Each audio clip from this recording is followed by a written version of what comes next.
Hello everyone, स्वागत है आपका आज के एक और नए महत्वपूर्ण वीडियो में। आज के वीडियो में हम देखेंगे MPESB यानी मध्य प्रदेश कर्मचारी चयन मंडल भोपाल के द्वारा स्वास्थ्य विभाग के अंतर्गत आपके जो अस्पताल सहायक है यानी हॉस्पिटल असिस्टेंट है 1200 पोस्ट के लिए जो आपका रिक्रूटमेंट नोटिफिकेशन 2026 जारी हुआ था। तो फाइनली इसके जो ऑनलाइन फॉर्म है ये आपकी 7 मई से लिंक आपकी एक्टिव हो चुकी है। तो आज के वीडियो में इसके ऑनलाइन फॉर्म को आपको कैसे फिल करना है और इसमें ऑल इंडिया के अभ्यर्थी कैसे अप्लाई करेंगे तो इसकी भी जानकारी इसी वीडियो हम देखने वाले हैं। तो चलिए स्टार्ट करते हैं आज के वीडियो को। साथ ही आप सभी से छोटा सा रिक्वेस्ट है, चैनल पर आप यदि पहली बार विजिट कर रहे हैं तो चैनल को सब्सक्राइब करके जरूर रखिए और वीडियो को लाइक नहीं किया तो वीडियो को लाइक कीजिए ताकि इसी प्रकार की अपडेट आपको टाइम टाइम पर मिल सके। तो चलिए स्टार्ट करते हैं आज के वीडियो को। तो इसको अप्लाई करने से पहले एक बार इसके नोटिफिकेशन को आप सभी को रीड कर लेना है। तो ऑनलाइन फॉर्म की 7 मई से प्रारंभ है, लास्ट डेट आपकी 21 मई 2026 रखी गई है। एप्लीकेशन फीस की बात करें तो जो अनारक्षित के अभ्यर्थी हैं UR के उनके लिए 500 रुपये लगेगी और जो मध्य प्रदेश के मूलवासी हैं रिजर्व कैटेगरी है तो उनके लिए 250 रुपये प्लस इसमें 60 रुपये को पोर्टल चार्ज यहाँ पर पे आपको करना होगा। ये आपकी एग्जाम की डेट है। बाकी इसकी पोस्ट की बात कर लेते हैं और एजुकेशन क्वालिफिकेशन की। तो इसमें यहाँ पर आप देख सकते हैं इसकी नोटिफिकेशन में आप थोड़ा सा यहाँ पर आएंगे नीचे की ओर तो टोटल आपकी 1200 पोस्ट आपकी निकाली गई हैं जिसमें अलग अलग कैटेगरी में आपकी यहाँ पर पोस्ट को डिवाइड कर दिया है। योग्यता की बात करें तो सिंपल आप 10th पास हैं तो इसमें अप्लाई कर सकते हैं। बाकी इसकी सिलेक्शन प्रोसेस और अन्य सभी जानकारी को इसकी नोटिफिकेशन को डाउनलोड करके आपको अच्छी तरीके से पढ़ लेना है। उसके बाद आपको फॉर्म को अप्लाई करना है। तो अब आपको इसके ऑनलाइन फॉर्म को फिल करने के लिए सिंपल सा अपने ब्राउज़र में टाइप कीजिए MPESB और सर्च पर आपको क्लिक कर देना है। अब आपको जो पहली लिंक दिख रही है ESB की इस प्रकार से आप क्लिक कीजिए। क्लिक करने के बाद आपको जो इंग्लिश का ऑप्शन दिख रहा है इस इंग्लिश पर आप क्लिक करेंगे। क्लिक करने के बाद आपको जो ऊपर ऑनलाइन फॉर्म का ऑप्शन दिख रहा है इसी ऑनलाइन फॉर्म पर ही आपको क्लिक कर देना है। अब जैसे इस पर क्लिक करते हैं तो आपका इस प्रकार का पेज आपका ओपन हो जाएगा। थोड़ा सा नीचे को स्क्रॉल करते हुए चले जाना है। तो यहाँ पर देखिए सबसे पहले तो इसका नोटिफिकेशन को डाउनलोड करना है आपको। तो जो PDF वाला आइकन दिख रहा है ये वाला को जूम करके दिखा देती हैं, ये वाला इस पर क्लिक करेंगे तो आपका नोटिफिकेशन यानी रूल बुक आपकी डाउनलोड हो जाएगी। उसको अच्छी तरीके से पढ़ लीजिए।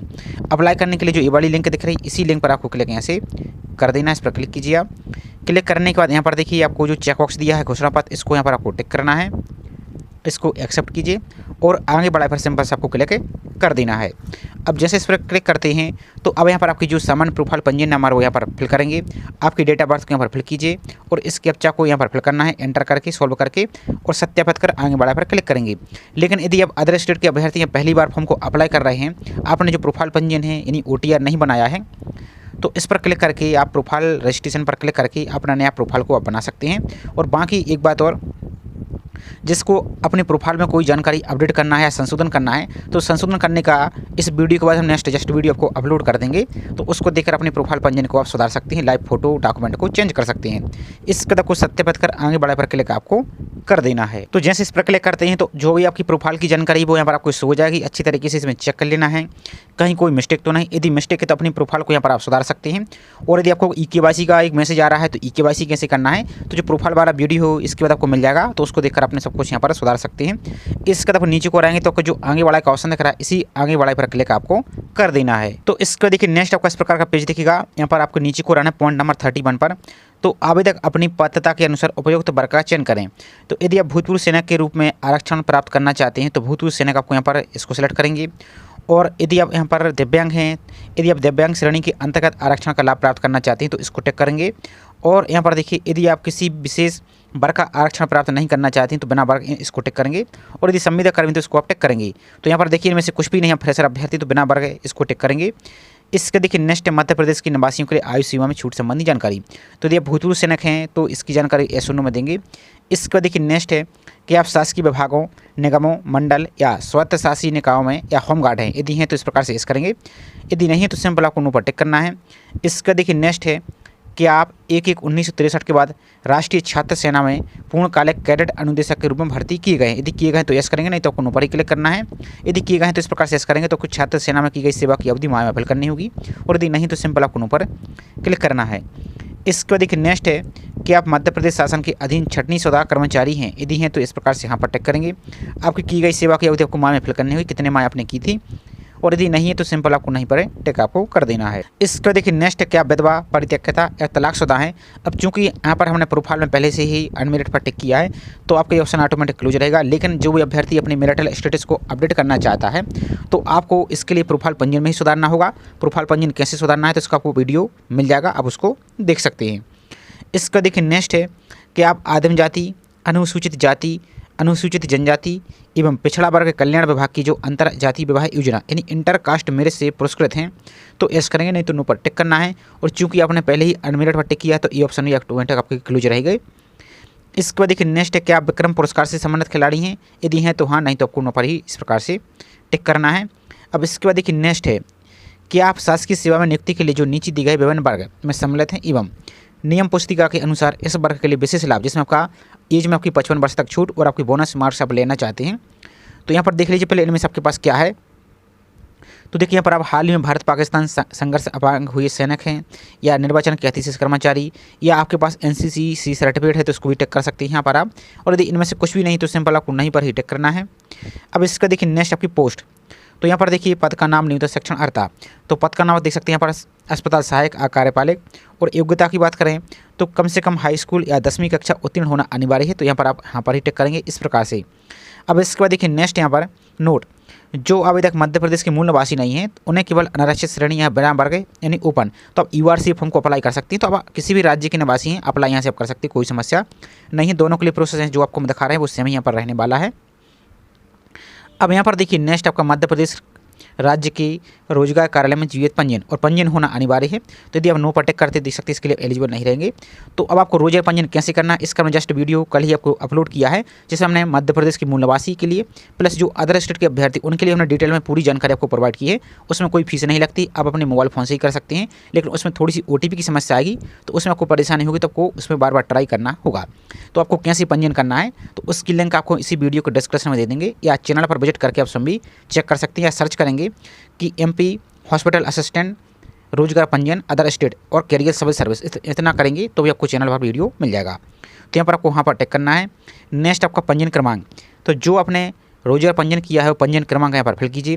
किस दिनांक को आपने पंजीयन किया था वो दिनांक यहाँ पर आप फिल करेंगे और किस जिले से आपने पंजीयन किया था वो जिला यहाँ पर आप अपने अनुसार इसको आप सिलेक्ट कर लेंगे, ये आपके अनुसार यहाँ पर रहेगा। इसके बाद देखिए नेक्स्ट है, तो यहाँ पर देखेंगे आवेदित पद या पदों के जो नियम पुस्तिका के अध्याय 1 में उल्लिखित विभागवार एवं पदवार न्यूनतम शिक्षण अर्हता व अन्य अर्हता को आपने अच्छी तरीके से पढ़ लिया है, तद अनुसार आप शिक्षण अर्हता व अन्य अर्हता रखते हैं, तो यहाँ पर आपको इस प्रकार से यहाँ पर ही टिक आपको कर देना है। अब इसके बाद देखिए नेक्स्ट है, क्या आपके पास समग्र ID क्रमांक है। यदि आपके पास समग्र ID है, अब चूंकि जो मध्य प्रदेश के निवासी है उनके लिए ऑप्शन आपका शो होगा, तो एक आपकी इस प्रकार से देखेंगे तो एक आपकी फैमिली ID होती है, एक आपकी मेंबर ID होती है। मेंबर ID में सभी सदस्य की ID होती है, तो सभी सदस्य में से जो आपकी ID है वो आपके पास है तो यहाँ पर हाँ पर टिक करेंगे और आपकी समग्र ID को यहाँ पर आप फिल कर देंगे। और यदि मान लीजिए नहीं भी है तो नो पर टिक करेंगे, लेकिन आप सभी के पास समग्र ID जरूर होगी। समग्र ID नहीं होगी तो आपका रोजगार पंजीयन नहीं होगा, तो आपके पास रोजगार पंजीयन है तो समग्र ID भी आपके पास होगी, तो वहाँ पर टिक करके अपनी समग्र ID को यहाँ पर आप फिल कर सकते हैं। इसको देखिए नेक्स्ट आपके एग्जाम सेंटर, तो 11 आपके एग्जाम सेंटर दिए गए हैं, तो कितनी सिटी में आपके एग्जाम होने वाले तो यहाँ पर दे सकते हैं। यहाँ पर देखिए जैसे भोपाल, इंदौर, जबलपुर, खंडवा, नीमच, रतलाम, रीवा, सागर, सतना, सीधी, उज्जैन, इतने सिटी में आपके एग्जाम होने वाले हैं। तो एक एक करके अपनी सुविधा के अनुसार जो भी एग्जाम सेंटर हैं एक एक करके इसी क्रम में आपको सभी को सिलेक्ट आपको कर लेना है। और करने के बाद यहाँ पर देखिए जो घोषणा पत्र दिख रहा है इसको यहाँ पर टिक करेंगे और आगे बढ़ाए पर क्लिक करने से पहले एक बार अपने पूरे फॉर्म की जानकारी को चेक कर लेना है, कहीं कोई मिस्टेक तो नहीं। यदि मिस्टेक है तो अभी इसको आप सुधार लीजिए, नहीं तो बाद में जब सुधारेंगे तो 60 रुपये आपको अलग से फीस आपको पे करनी होगी। तो जैसे हम नेक्स्ट पर क्लिक करते हैं तो अब आपको यहाँ पर एक सबसे ऊपर देखिए आपको आवेदन क्रमांक यानी एप्लीकेशन नंबर आपका जनरेट हो गया है। इसका पहले स्क्रीनशॉट ले लीजिए, इसको आप नोट कर लीजिए। इसका देखो पेज को नीचे को स्क्रॉल करना है, तो स्क्रॉल करने के बाद अब यहाँ पर देखिए सेक्शन योग्यता का दस्तावेज, तो यहाँ पर आपको जो 10th की मार्कशीट है इसको आपको अपलोड करना होगा। और इसको कैसे अपलोड करना है, इसका विड्थ और हाइट दिया है 700, इसकी आप यहाँ पर चौड़ाई रख सकते हैं और हाइट 950 इसकी रख सकते हैं और 150 KB तक इसको अपलोड करेंगे। कैसे इसको रिसर्च करना चलिए आपको एक बार हम दिखा देते हैं। तो इसके लिए बहुत सारे ऑनलाइन टूल हैं, किसी भी टूल को यहाँ पर आप सर्च करेंगे। आप चाहें तो इस प्रकार से हम यहाँ पर allmultitool.com सर्च कर रहे हैं, तो यहाँ पर आएंगे जब इसकी होम पेज पर आप थोड़ा सा आपको दिखा देते एक बार। तो इस प्रकार से जब इसकी होम पेज पर आएंगे आप तो यहाँ पर आपको जो इमेज टूल दिख रहा है इसाइजर टूल, इस पर क्लिक करेंगे।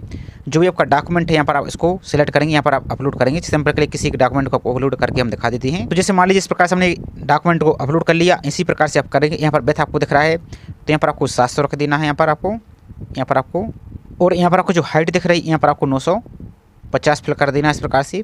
पिक्सल आपको यहाँ पर रखने देना, DPI आप चाहे तो फिल कर दीजिए या चाहे तो उसको खाली छोड़ सकते हैं, 300 भी फिल कर दीजिए। यहाँ पर मैक्सिमम साइज तो 150 की भी दिया है, तो यहाँ पर जैसे हम यहाँ पर लगभग 140 के भी यहाँ पर फिल कर देते हैं। यदि आपकी इमेज की साइज़ अच्छी रहेगी तो आपकी फ़ोटो भी आपकी यहाँ पर क्वालिटी अच्छी दिखेगी, आपकी यहाँ पर ब्लर नहीं होगी। इसका देखिए एक्सपोर्ट आपका फॉर्मेट दिख रहा है, यहाँ पर आपको JPG कर देना है और रिसाइज पर इस प्रकार से आप क्लिक करेंगे तो कुछ ही सेकंड में आपके यहाँ पर इमेज आपकी यहाँ पर रिसाइज हो जाएगी। थोड़ा सा आपको वेट करना है इस प्रकार से। तो यहाँ पर देखिए आपका इमेज यहाँ से आपका रिसाइज हो गया। आपको डाउनलोड पर क्लिक करना है सिंपल सा, और डाउनलोड पर क्लिक करने के बाद आपको जो यहाँ पर चूज़ फाइल दिख रहा है इस चूज़ फाइल पर क्लिक करेंगे और अपलोड एजुकेशन सर्टिफिकेट पर आप सिंपल सा क्लिक आप कर देंगे। तो जैसे आप अपलोड पर क्लिक करते हैं तो देखिए यहाँ पर क्लिक टू जो डाउनलोड एजुकेशन सर्टिफिकेट देख रहा है इस पर क्लिक करके अपने सर्टिफिकेट को चेक कर लीजिए सही से अपलोड हुआ है, गलत तो अपलोड नहीं हो गया। इसके बाद आपको सबमिट डिटेल का जो ऑप्शन दिख रहा है सबमिट डिटेल पर आपको क्लिक कर देना है। अब जैसे सबमिट डिटेल पर क्लिक करते हैं तो आपका पूरा फॉर्म ऐसे सबमिट हो जाएगा। आपको इस प्रकार से एक वाटर मार्क दिखेगा, भुगतान नहीं है। आपको नीचे को यहाँ पर चले जाना है। यहाँ पर आपको देखिए थोड़ा सा स्क्रॉल करते चलिए तो यहाँ पर आपको जो प्रिंट का ऑप्शन दिखा है इस प्रिंट पर क्लिक करके अपने फॉर्म को पहले आपको प्रिंट करना होगा, तभी आपका प्रोसीड टू पेमेंट पर आपको क्लिक होगा। तो इस प्रकार से यदि आपका प्रिंट लेने में एरर आ रहा है तो कोई समस्या नहीं, एक बार बैक आ जाइए और इसको प्रिंट लेने के लिए आप फायरफॉक्स ब्राउजर का यूज कर सकते हैं। कैसे रीप्रिंट करना है तो आगे इसकी हम प्रोसेस दिखा देंगे। तो देखिए आपको इस प्रकार का ऑप्शन दिख जाएगा प्रोसीड टू पेमेंट। इसी प्रोसीड टू पेमेंट पर आपको क्लिक करना है। तो अब आपको पेमेंट करने के लिए यहाँ पर विभिन्न प्रकार के ऑप्शन दिखेंगे। आप जैसे डेबिट कार्ड, UPI, जैसे UPI से करना है, फोन पे, जीपे, तो इस प्रकार का आपका ऑप्शन दिखेगा। अब जैसे यहाँ पर हम सेकंड वाले ऑप्शन को टिक कर देते हैं, जिससे हम QR कोड, फोन पे, जीपे, पेटीएम किसी माध्यम से पे कर सकते हैं। तो इस प्रकार से सेकंड वाले ऑप्शन को इस प्रकार से आपको टिक कर देना है। तो इस प्रकार से आपको फीस यहाँ पर देखने को मिलेगी। जैसे हम रिजर्व कैटेगरी से अप्लाई कर रहे हैं तो यहाँ पर 310 दिख रहा है, 250 + 60 310। यदि आप UR के हैं तो आपको यहाँ पर फीस अलग देखने को मिलेगी। तो पेमेंट करने के लिए अब यहाँ पर आप जैसे UPI दिख रहा था इसी UPI पर आप सिंपल सा क्लिक करेंगे, इस प्रकार से क्लिक करना है। अब यहाँ पर आपको UPI ऐप से डायरेक्ट आपको पेमेंट करना है या QR कोड के माध्यम से। जैसे QR कोड से करना है तो पे QR कोड पर क्लिक करेंगे आप सिंपल सा। तो जैसे इस पर क्लिक करते हैं तो आपको यहाँ पर एक QR कोड दिखेगा, इस शो QR कोड पर क्लिक करेंगे तो आपको यहाँ पर एक QR कोड शो हो जाएगा। उस QR कोड को आप फोन पे, जीपे किसी माध्यम से स्कैन करके आपको अपनी फीस को यहाँ से पेमेंट आपको कर देना है। और पेमेंट करने के बाद आपको पेज को बैक नहीं करना है, ना ही रिफ्रेश करना है। आपको फॉर्म ऑटोमेटिक यहाँ से आपका सबमिट हो जाएगा। अब फीस पेमेंट करने के बाद आपको अपने फॉर्म को दोबारा से रिप्रिंट कैसे करना है तो वो प्रोसेस समझ लीजिए और आपको चेक जरूर कर लेना कि फीस आपकी पेमेंट हुई है नहीं हुई है। तो होम पेज पर आएंगे तो जो अभी आपने एप्लीकेशन नंबर नोट किया वो फिल करेंगे, जो अपने डेट ऑफ बर्थ है आपकी वो फिल करेंगे, आपका प्रोफाइल पासवर्ड को फिल करेंगे। अब मान लीजिए यदि आपके पास प्रोफाइल पासवर्ड नहीं है तो यहाँ पर नीचे को आएंगे, थोड़ा सा यहाँ पर आएंगे तो आपको एक ऑप्शन दिख रहा है फॉरगॉट प्रोफाइल पासवर्ड। इस बड़ी लिंक पर आप क्लिक करेंगे, इस लिंक पर ही आपको क्लिक करना है इस प्रकार से। तो जो आपका प्रोफाइल पंजीयन नंबर है वो यहाँ पर फिल करेंगे, आपका रजिस्टर्ड मोबाइल नंबर फिल करेंगे, इस कैप्चा को यहाँ पर फिल करेंगे एंटर आंसर में, और सबमिट पर आप जैसे क्लिक करते हैं तो आपके रजिस्टर्ड मोबाइल नंबर पर एक आपका पासवर्ड आ जाएगा। वही पासवर्ड आपको यहाँ पर आपको फिल करना है, यहाँ पर फिल करना है और इस कैप्चा को फिल करना है आपको, और यहाँ पर आगे बढ़ा पर क्लिक करेंगे। यदि आपने फीस पेमेंट कर दिया तो फॉर्म आपका भुगतान इस प्रकार का दिखेगा। आप इसको प्रिंट ले सकते हैं और प्रिंट लेने के लिए आप अपने मोबाइल फ़ोन में फायरफॉक्स ब्राउजर को डाउनलोड कीजिए और उससे इस प्रोसेस को कीजिए तो आपकी PDF पर A4 साइज में आपकी डाउनलोड हो जाएगी। और यदि आपने यहाँ से फीस पेमेंट नहीं किया तो यहाँ से आगे फीस भी पेमेंट आप कर सकते हैं। बाकी आपको किसी प्रकार की कोई समस्या आ रही है तो जो ESP की और MP ऑनलाइन की हेल्पलाइन नंबर है इन पर आप कॉन्टैक्ट कर सकते हैं। तो छोटी सी इन्फॉर्मेशन थी, आई होप जानकारी आपको पसंद आई होगी। जानकारी पसंद आई हो तो वीडियो को लाइक कीजिए और चैनल को सब्सक्राइब नहीं किया है तो चैनल को सब्सक्राइब करके ज़रूर रखें इसी प्रकार की रेगुलर अपडेट पाने के लिए। तो चलिए मिलते हैं इसी तरीके से एक और नई जानकारी के साथ। जय हिंद।